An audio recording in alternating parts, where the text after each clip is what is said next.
اللہ تعالیٰ کی حمد و ثنا، تعریف و توصیف اور نبی محترم صلی اللہ علیہ وسلم پر بے شمار درود و سلام کے نذرانے کے بعد برادران اسلام دینی بھائیوں، عید کا اجتماع نہایت ہی مبارک اور اتنا عظیم اجتماع ہے کہ اس سے محرومی گویا کہ سال بھر کی خیر و برکت سے محرومی کے برابر۔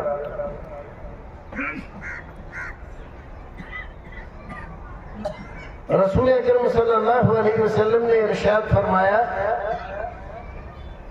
کہ اللہ تعالیٰ نے فرشتوں سے کہا تمام نیکیوں کا ثواب جیسا تمہیں بتلایا گیا ہے ویسا لکھو، لیکن روزے کو چھوڑ دو۔ إِلَّا الصَّوْمَ فَإِنَّهُ لِي وَأَنَا أَجْزِي بِهِ، روزے کا ثواب فرشتوں کو نہیں بتلایا اللہ رب العزت،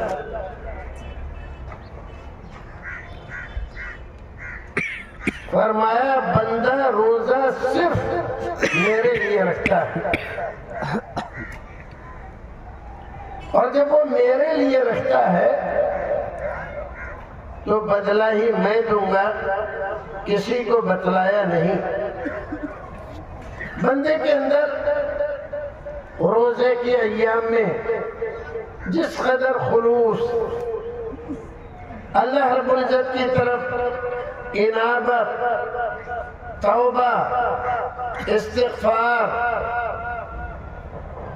اس کی رحمتیں حاصل کرنے کی طلب ہوتی ہے، اللہ رب العزت بندے کے روزے کو، اس کے ثواب کو اتنا ہی زیادہ بڑھاتا ہے۔ اور یہ مجمع، اس مجمع کے تعلق سے رسول اکرم ارشاد فرماتے ہیں کہ اللہ رب العزت فرشتوں سے پوچھتا ہے ایک مزدور اپنی مزدوری، اپنا کام پورا کر دے تو کیا ہونا چاہیے؟ فرشتے کہتے ہیں اللہ اس کو اس کی مزدوری مل جانا چاہیے۔ تو اللہ رب العزت فرشتوں کو گواہ کر کے کہتا ہے تم گواہ رہو، یہ میرے بندے ہیں، انہوں نے پورے مہینے دن کو روزے رکھے، راتوں کو قیام کیا، تلاوت قرآن کی، صدقہ و خیرات کیے، مجھے راضی کرنے اور منانے کی پوری کوشش کی اور اس میں لگے رہے۔ اب تم گواہ ہو جاؤ کہ اب یہ یہاں آئے ہیں اور مجھ سے مانگ رہے ہیں تو میں انہیں دوں گا، ان کا بدلہ بھی دوں گا اور جو یہ مانگیں گے وہ بھی دوں گا۔ تو بھائیو عزیزو، اس مجمع سے محرومی اور اٹھ کر چلا جانا ایسا ہی ہے جیسے مزدوری لیے بغیر کسی آدمی کا چلے جانا۔ آپ اندازہ لگائیے رسول اکرم صلی اللہ علیہ وسلم نے عید کے اس مجمع کو، اس خطبہ کو اور اس حاضری کو کتنی اہمیت دی۔ فرمایا کہ عورتیں بھی جائیں، تو بعض عورتوں نے عرض کیا اللہ کے رسول ہم اس حالت میں نہیں ہوتے کہ نماز پڑھ سکے۔ کہا کوئی بات نہیں ہے، لیکن تم جاؤ اور مسلمانوں کی دعاؤں میں شرکت کرو، اللہ رب العزت کی رحمت سے تم محروم نہیں ہوگی۔ نبی محترم صلی اللہ علیہ وسلم نے ایک بار مردوں کو عید کا خطبہ ارشاد فرمایا اور پھر عورتوں کے مجمع میں گئے اور فرمایا یا معاشر النساء تصدقنا فإنی رأیتکن اکثر اہل النار، اے عورتوں صدقہ کرو، اور ایک روایت میں ہے تصدقنا واکثرنا الاستغفار، اللہ رب العزت کو مناؤ، راضی کرو، اپنے گناہوں کا اعتراف کر کے اس سے معافی چاہو۔ میں نے تمہیں جہنم میں سب سے زیادہ دیکھا ہے۔ ایک خاتون کھڑی ہوئی کہ اللہ کے رسول آخر کس وجہ سے مردوں کے مقابلے میں عورتیں جہنم میں زیادہ کیوں؟ فرمایا اس وجہ سے تکفرن العشیر، تم اپنے شوہروں کی بہت زیادہ نافرمانیاں کرتے اور دین بھی تمہارا ایسا نہیں جیسے مردوں کا، ناقصات عقل و دین،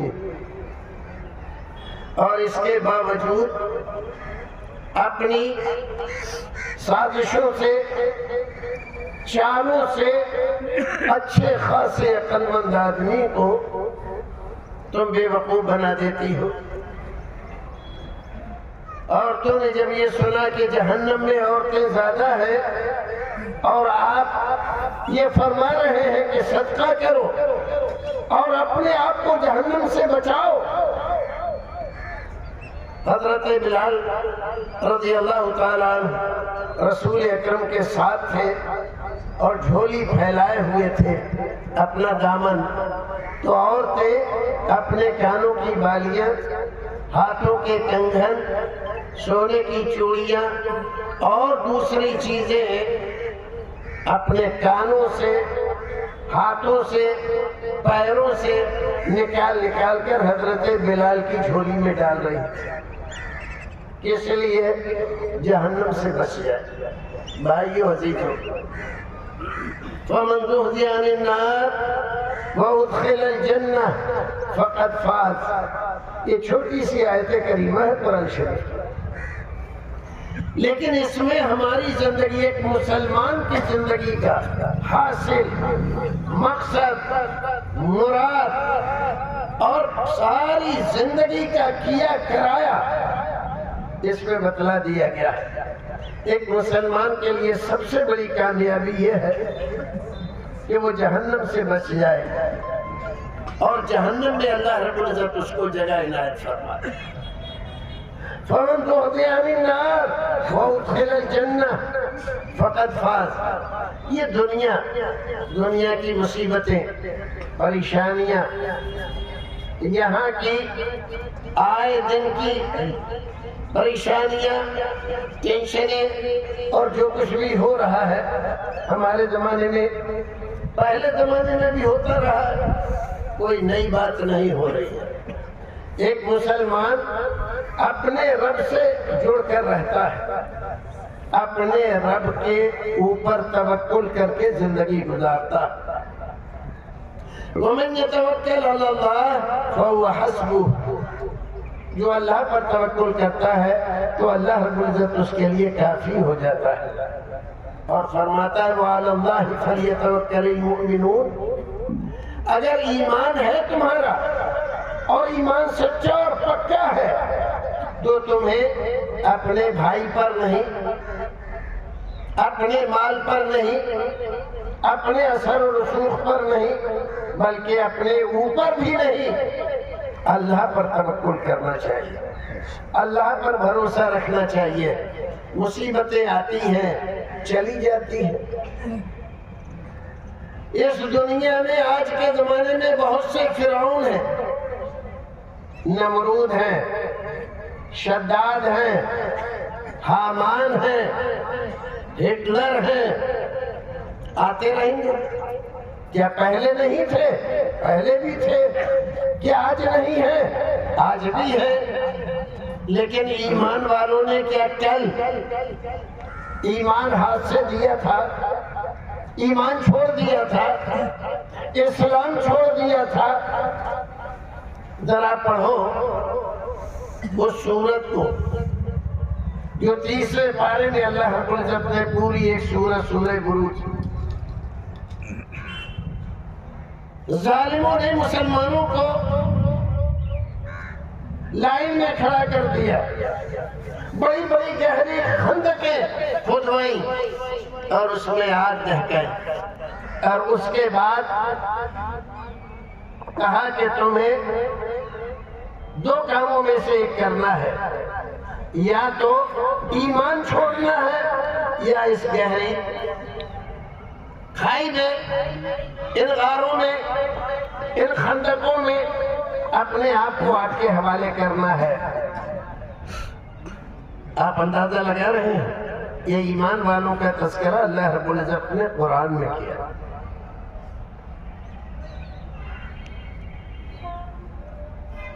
اگر ہمارے سامنے اس طرح کا کوئی منظر آ جائے تو ہم کیا کریں گے؟ ذرا جائزہ لو اپنے ایمان کا، اپنی ہمتوں کا، اپنے حوصلوں کا، اللہ پر بھروسے کا، دین ایمان کی صداقت کا، حمیت کا۔ یہ جان کس کی ہے؟ جان دی ہوئی اسی کی تھی۔ حق تو یہ ہے کہ حق ادا نہ ہوا۔ یہ ایک جان کیا ہے؟ ہزاروں جانیں بھی اگر اللہ کے نام پر، دین کے نام پر، ایمان کے نام پر جاتی ہے تو مسلمان کو کبھی اس پر افسوس نہیں کرنا چاہیے۔ یہی واقعہ، یہ جو سورہ بروج کا ہے، واقعہ لمبا ہے، میں بیان نہیں کرتا کہ وقت نہیں ہے، آپ خود جا کر پڑھیں، قرآن کا مطالعہ کریں۔ ایک ماں اپنے بچے کو لیے ہوئے گود میں کھڑی ہے، مسلمان ہے، اس سے بھی کہا جا رہا ہے کہ اپنے بچے کو لے کر اس خندق میں کود جا، آگ میں۔ اگر تجھے ہماری بات منظور نہیں ہے، ایمان ہی سب سے قیمتی ہے تیرے نزدیک، تیری جان، تیرے بچے کی جان اگر قیمتی نہیں ہے تو کود جا۔ تو وہ آگے قدم بڑھاتی ہے اور پھر پیچھے ہٹا لیتی ہے، آگے قدم بڑھاتی ہے پھر پیچھے ہٹا لیتی ہے۔ اللہ رب العزت اس کی کیفیت کو جان رہا ہے، ایسا کیوں کر رہی ہے؟ اس کو اپنی فکر نہیں ہے۔ اگر اپنی جان کا مسئلہ ہوتا تو وہ اپنے آپ کو ان خندقوں میں گرا لیتی، لیکن مسئلہ اس شیر خوار بچے کا ہے جو اس کی گود میں لگا ہوا ہے۔ ایک ماں اور ماں کی مان تھا۔ آپ اندازہ لگائیے، اپنی جان کی فکر نہیں ہے لیکن اس بچے کی فکر ہے کہ اس بچے کو لے کر کیسے اس خندق میں کود جاؤں۔ اللہ رب العزت اس بچے کو گویائی دیتا ہے اور وہ بچہ کہتا ہے کہ ماں کیا سوچ رہی ہے؟ خندق میں کود جا۔ ماں بچے کی زبان سے جب یہ بات سنتی ہے تو خندق میں کود جاتی ہے۔ یہ اللہ رب العزت نے اس کے دل کو کتنی ہمت دی تھی، کتنا حوصلہ دیا تھا۔